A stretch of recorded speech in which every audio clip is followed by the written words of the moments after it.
Bonjour, chers auditeurs. Aujourd'hui, nous plongeons pour la dernière fois dans l'histoire intrigante et mystérieuse de la jeune Mallory. Après un bref séjour à l'hôpital psychiatrique de Manhattan, Mallory, internée pour des troubles qu'elle seule pouvait comprendre, a disparu de manière totalement inexplicable. Sa chambre, hautement sécurisée et sous surveillance vidéo constante, n'a offert aucune protection contre l'inconnu qui allait se produire. Les enregistrements de la caméra de sécurité montrent une scène déroutante. Mallory, portant un collier gothique, était en compagnie d'un chat noir. Puis, à l'arrivée de la sécurité, elle s'était évanouie dans l'air, laissant le personnel sans voix et sans réponse. Malgré tout, l'hôpital fut fouillé de fond en comble, mais sans succès. Un avis de recherche fut également lancé dans l'espoir de la retrouver. Mais les jours passèrent et Mallory demeurait introuvable, ajoutant encore plus de mystère à sa disparition. Son ancien praticien, le docteur Nguyen, rentrait chez lui un jour de pluie à New York après ses consultations. Il comprit rapidement qu'il était suivi. Ce qui l'intrigua davantage, c'était que le véhicule derrière lui était une voiture de sport jaune, une LP5000, ce qui lui rappela étrangement les propos de Mallory. Arrivé à son appartement, il regarda par la fenêtre et vit un homme sortir du véhicule. C'était un homme de type asiatique, au début de la trentaine, dubitatif, et un peu choqué, le docteur Nguyen se demanda finalement où commençaient les délires de Mallory et où ils s'arrêtaient. Il consulta ses notes et retrouva ce passage où Mallory parlait de cette situation. Elle avait bien cité ce type de véhicule et cet homme asiatique, qu'elle appelait Billy Chan. Elle prétendait qu'il était un loup-garou, et qu'il évoluait dans ce qu'elle appelait le monde des ténèbres, et qu'il pouvait également se déplacer dans notre propre réalité commune. Dans la soirée, il fut mis au courant de l'évasion de Mallory, mais sans plus de détails. Le jour suivant, en rentrant chez lui, il constata que son appartement avait été visité et fouillé de fond en comble. Inquiet pour sa sécurité, il appela immédiatement la police et décida de se rendre dans un hôtel pour quelque temps. Les questions se brouillaient dans sa tête. Dans quoi exactement Mallory s'était-elle fourrée? Que cherchaient ces gens et pourquoi? Ses pensées tournaient en boucle dans sa tête, alimentant son anxiété croissante. Mallory fut finalement retrouvée sans vie, allongée sur une tombe, son corps glacé par une des nuits les plus froides de l'hiver new-yorkais de 1986. La cause probable de sa mort, l'hypothermie, semblait presque banale, comparée à l'aura de mystère qui entourait sa disparition. Mais l'histoire de Mallory ne s'arrête pas là. Quelques jours plus tard, le téléphone retentit dans les locaux de la police. Un certain docteur Nguyen, se présentant comme le psychiatre de Mallory, insistait pour parler à l'inspecteur en charge de l'affaire.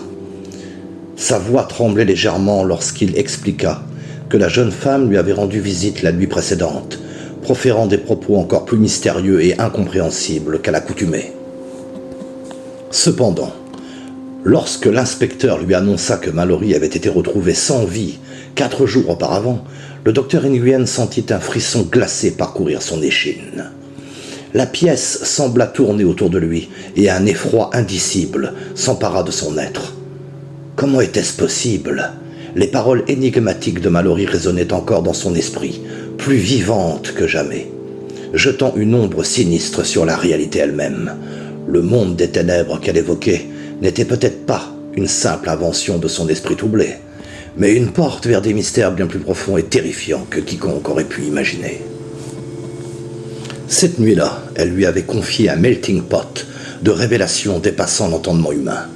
Elle affirmait l'existence de multiples versions d'elle-même dans une myriade de réalités parallèles, et qu'elle pouvait voyager à travers ces réalités à sa guise.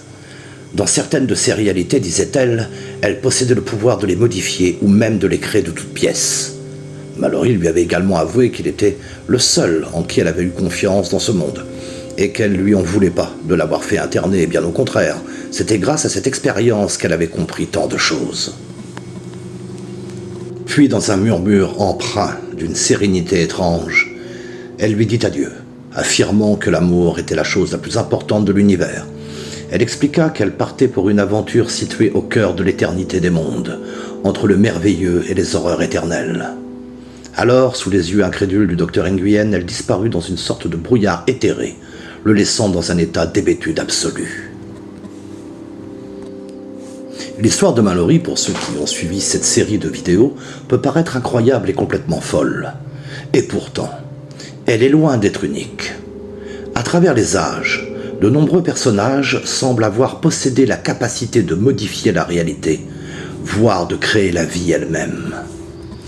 Prenez par exemple l'étrange personnage qu'était Monsieur Home, vivant à la fin des années 1800. Il avait acquis une solide réputation dans les milieux occultes de l'époque, étant capable de léviter et de créer des ectoplasmes qui rendaient parfois palpables. Mais ce n'était pas tout. Il était souvent accompagné d'une mystérieuse petite fille pleine de vie. Au début, beaucoup pensaient qu'il s'agissait probablement de sa petite nièce, comme le supposait son ami William Crookes, l'un des pionniers de l'invention du tube cathodique. Cependant, Home expliqua qu'il ne contrôlait pas ses pouvoirs, et que, aussi vivante soit-elle, cet enfant n'était qu'une création de son esprit. Et que dire du moine tibétain Lobsang Tsering, qui enseigna ses connaissances à un jeune novice pendant plus de 20 ans, avant de réaliser que celui-ci n'était qu'une projection de son propre esprit, visible et apprécié de tous. Cette entité, connue dans les sciences occultes sous le nom de Tulpa, avait pris une existence si tangible que même les autres moines le percevaient comme une personne réelle. Alors, nos yeux perçoivent-ils réellement la réalité? Ou la projettent-ils? Notre cerveau est-il un ordinateur quantique biologique, façonnant le monde qui nous entoure? La personne qui observe joue-t-elle un rôle central dans la formation de cette réalité?